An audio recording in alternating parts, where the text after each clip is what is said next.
Good morning. This is our Bible study recap in the book of Esther. We're doing chapters 3, 4, and 5. I want to start off first by giving a synopsis of how do we get here to what we're going to be talking about. So in the end of chapter 2, we recognize that Mordecai had found out that there were some guards that were plotting to kill King Xerxes. And Esther brought this to the king's attention, and it was put in the books. However, we get to chapter 3, we learn that Mordecai doesn't get rewarded for discovering this, but instead a guy named Haman gets rewarded for this, and he gets promoted to the highest place. And so now we're going to look at some things, because sometimes, how do you know when people get promoted that their heads just kind of blow up and they think way more of themselves than they probably should? But here we go. So let's get to chapter 3, looking at verses 4 through 6. Day after day, the king's leader spoke to Mordecai, but he refused to obey the command to bow down to Haman. So they told Haman about it. They wanted to see what Haman would do about Mordecai. I just want to pause here. There's a lot of people wanting to see what is an outcome or the punishment for somebody not doing what is commanded. And of course, maybe we need to understand respect is a earned thing, not you can give it off the bat, but if you don't earn it, it's kind of hard to maintain. That's just my little sidebar. Sorry, so we'll keep going back to reading, right? They wanted to see what Haman would do about Mordecai. Mordecai had told them that he was a Jew. When Haman saw that Mordecai refused to bow down to him or give him honor, he was very angry. Haman had learned that Mordecai was a Jew, but he was not satisfied to kill only Mordecai. He also wanted to find a way to destroy all of Mordecai's people, the Jews, in all of Xerxes' kingdom. So let's stop and pause for that. Look at that. Look at what hatred does. It wasn't just about being mad that one person wouldn't bow down and give you honor, because of course the king had bestowed this great thing on you, so now you feel like you need to be honored. But look at the heart of the whole situation. He wasn't just mad at Mordecai refusing. He wanted to destroy all the Jews in the region. And so of course, we know what happens when people don't like it. They put a whole decree out to all over the place to get rid of Mordecai. No, not just Mordecai, but his whole lineage, all of the Jews. Okay, so we're going to go to 4. We're going to read verses 13 to 16. And here we go.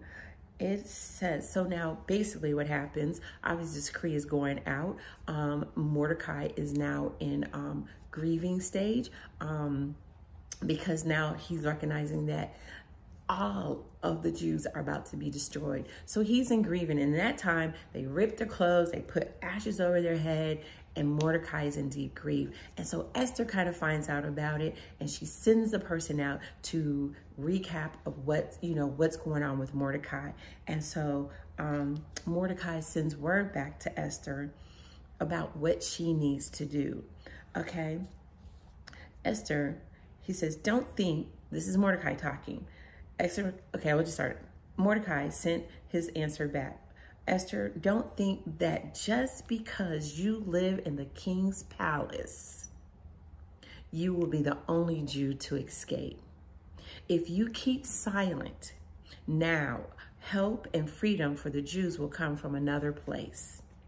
But you and your family and your father's family will die.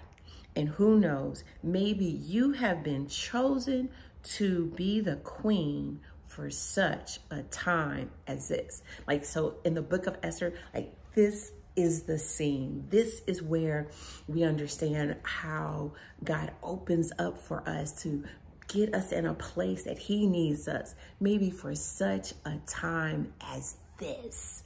It's awesome because now She can't just think about herself. She has to think about her people. What do you want to happen? Like, yeah, you can think you're safe and sound and nothing's going to touch you. But here's the thing. Mordecai is putting it out there. Don't think like that. This might be why you were chosen out of the thousands of women, why so much favor was befallen on her, because for such a time as this, Esther has the ability to save her people. But of course, she knows that she has issues. She has challenges. And what Esther does, and also in the chapter 4, is she calls for Mordecai and for the Jews and people that she knows to pray and intercede. The power of prayer, of corporate prayer, of corporate prayer.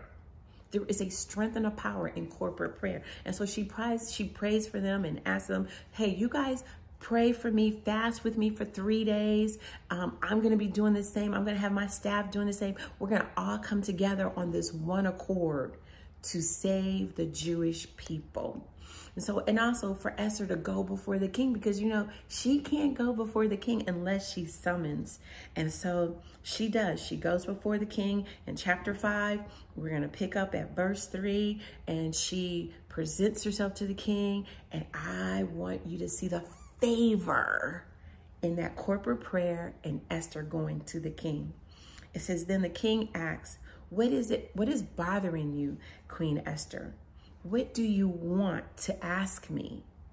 I will give you anything you ask for, even half of my kingdom. This is favor.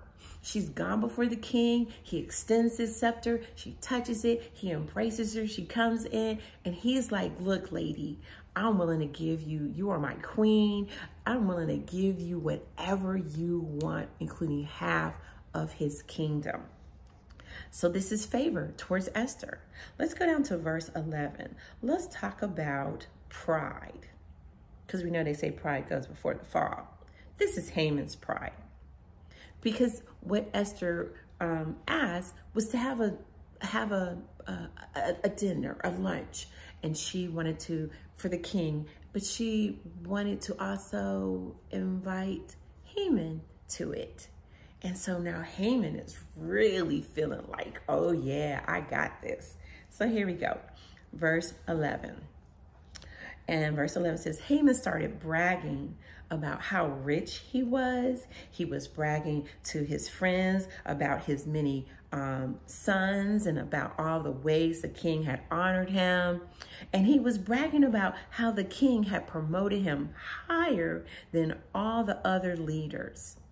Bragging because you think you have done something so great that you truly deserve this honor. And maybe in some ways you may think that, but let's understand something. You're also trying to plan a destruction of a whole people. So even though you're bragging about all that you've done and all the power that you have and all the wealth that you've obtained, where's your humility? He has none here. He is so excited. He is so in his head. Warning, do not get so in your head that you think more of yourself than you ought to, because there's a way that you too will fall. So here we go. Last verse, we're going to look at verse 14. So then it was suggested to him. Then Haman's wife, Zeresh, and all his friends had a suggestion. They said, tell someone to build a post to hang him on.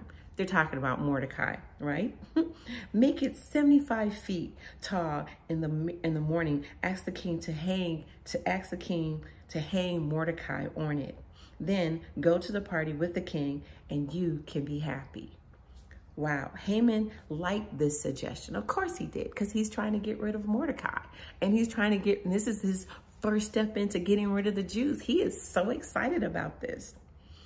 And so Haman liked this suggestion. So he ordered someone to build the hanging post.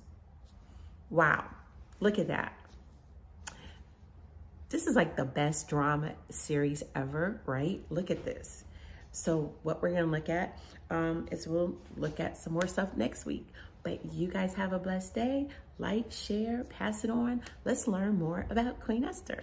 Bye, guys.